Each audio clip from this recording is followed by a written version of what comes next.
Every day I get several messages from Muslims saying something like this: David, you talk about Muhammad in front of your books because you're too scared to say these things in front of Zakir Naik. To you Muslims who think that Christian debaters are scared of Zakir Naik, I'd just like to ask, what color is the sky in your world? Because here on Planet Reality, Zakir Naik is a joke.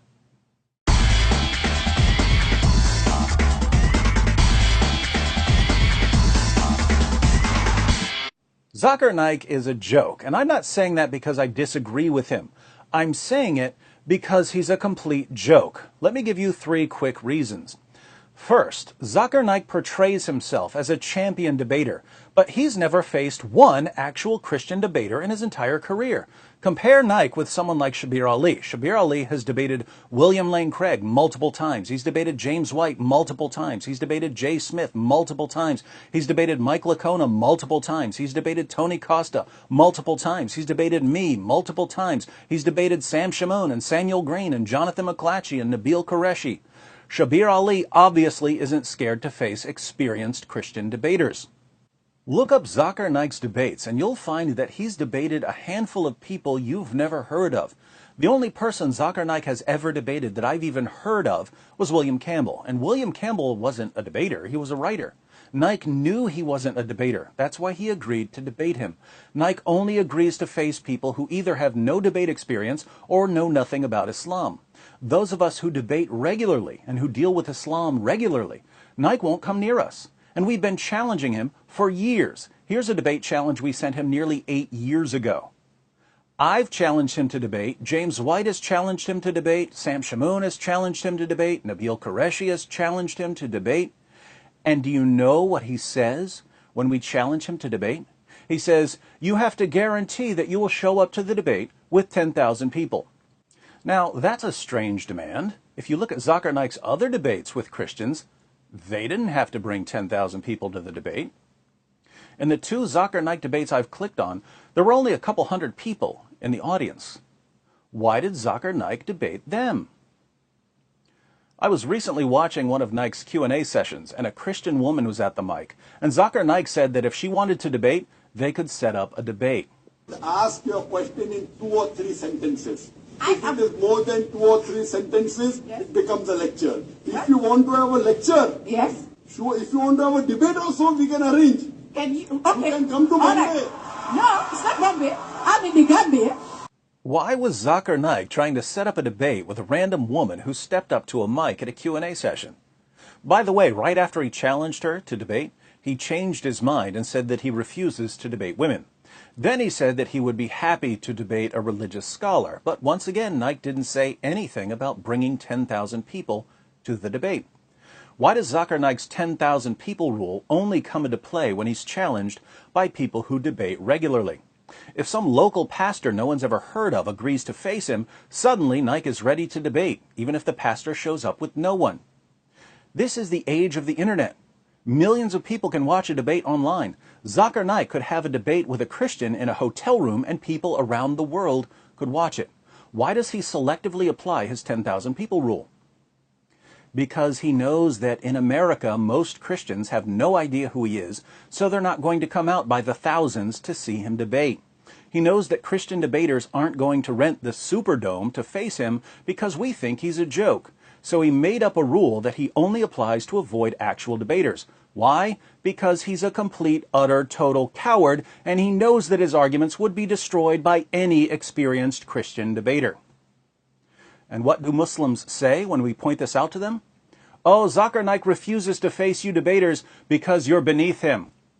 Wait, all of the actual debaters are beneath him, but the people he's debated, most of whom no one's ever heard of, they were important enough for him to face? How would we know who's beneath Zakir Naik if he's never once stood on stage with an experienced debater? How would we know? Naik is like a guy who walks outside his house, punches someone in the face, and declares that he's the heavyweight boxing champion of the world without ever facing any actual boxers. It's pathetic. What's even more pathetic is that Naik's followers are so gullible they think he's a serious debater. There are serious debaters in the world. Naik isn't one of them. Second, Zakir Naik's ministry pays people to convert to Islam. The Hindustan Times reports The special branch of the Mumbai police claims that controversial Islamic preacher Zakir Naik and his non-profit Islamic Research Foundation have illegally converted around 800 people to Islam by paying them using funds received from abroad. The allegation, if proved, could spell more trouble for Naik, who is being investigated for his fiery speeches and alleged extremist links. Mumbai police found that Naik's organization paid converts 50,000 rupees, some of which came from Saudi Arabia. Members of the organization would then radicalize converts and convince them to join ISIS. For you Muslims who are thinking to yourself, no, Zakir Naik would never do such a thing, you should probably study the Quran and the life of your prophet, because Muhammad himself paid people to convert to Islam. And one of the reasons you pay zakat is to pay people to convert to Islam. Surah 9, verse 60 of the Quran lists the various uses of zakat. One of the uses is to attract the hearts of those who have been inclined towards Islam. What does it mean to use zakat funds to attract people's hearts? Muhammad shows us exactly what it means. In Sahih Muslim, number 6022, Muslims win the Battle of Hunain. And we read, "On that day, the Messenger of Allah gave Safwan bin Umayyah 100 sheep, then another 100, then another 100. Ibn Shahab said, Sa'id bin al-Musayyab told me that Safwan said, by Allah, the Messenger of Allah gave me what he gave me, and he was the most hated of people to me. But he kept giving to me until he became the most beloved of people to me." This guy hated Muhammad, but Muhammad kept giving him sheep by the hundreds until Muhammad was his favorite person in the world. In Sahih al-Bukhari 3344, Muhammad divides a piece of gold among 4 chiefs of a different tribe.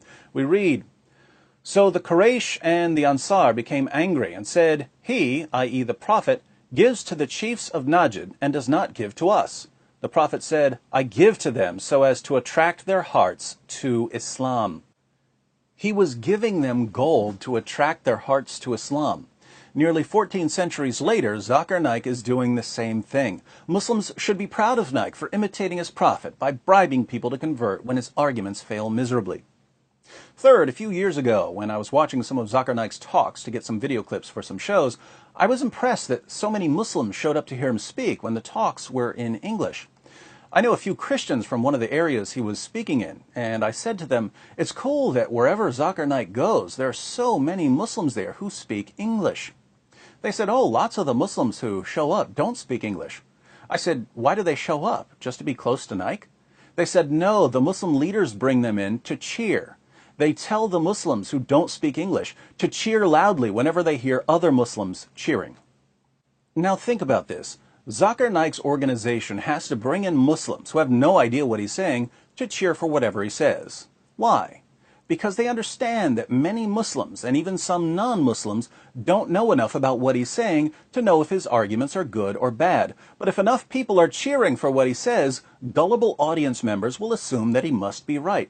So Naik's organization loads the audience with people who cheer for him no matter what he says, because the cheering has a psychological impact on gullible audience members.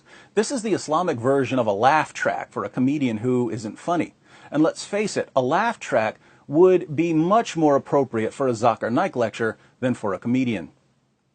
Putting all of this together, many Muslims regard Zakir Naik as their best debater and top apologist.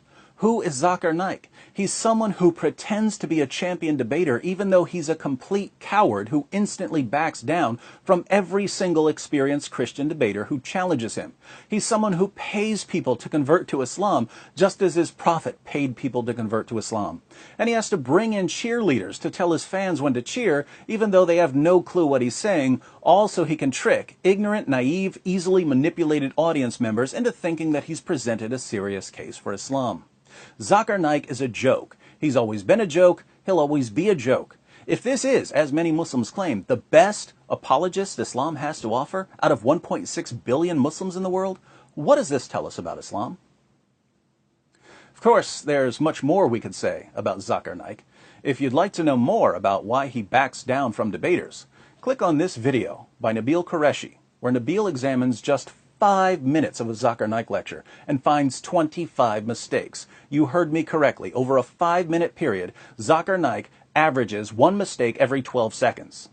Fortunately for Naik, he's speaking to people who don't know any better and who don't bother to question or challenge him. But they keep cheering anyway, along with all the Muslims who don't even know what he's saying. Welcome to Islam, the only religion that would want someone like Zakir Naik as its champion.